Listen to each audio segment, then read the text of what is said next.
The latest deadline for a ceasefire in eastern Ukraine was just minutes ago, and already there are fears it's in jeopardy.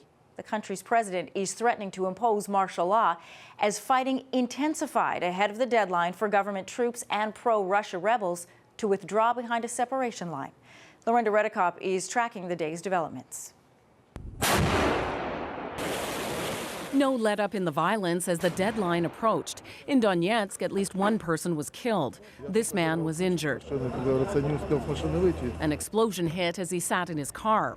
The Ukrainian military accused separatists of trying to seize more territory before the ceasefire took effect. Government tanks and troops could be seen on the move. Families fled the latest round of violence, heading to Russia as refugees. This woman says they are constantly shelling in Donetsk. It's impossible to live there, let alone with little kids. It's scary even to walk on the streets. The ceasefire aims to cool this ongoing conflict, responsible for more than 5,000 deaths since fighting started almost a year ago. The deal came after marathon talks this week between the leaders of Russia, Ukraine, France, and Germany. Ukraine's president, Petro Poroshenko, threatened martial law if a ceasefire fails.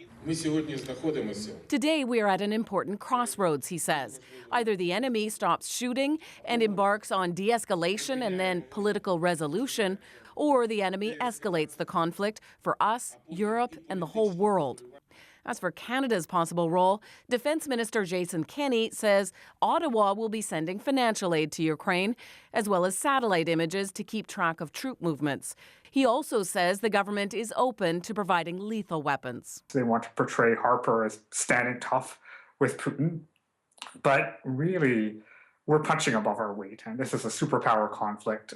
Under the peace deal, the withdrawal of heavy weapons is scheduled to begin on Monday. The Organization for Security and Cooperation in Europe will be monitoring the truce. It is important to keep in mind that withdrawing the heavy weapons doesn't mean demilitarizing the area, unfortunately. People in Donetsk who've lived through months of shelling remain skeptical that a ceasefire will last. Lorenda Redekop, CBC News, Toronto.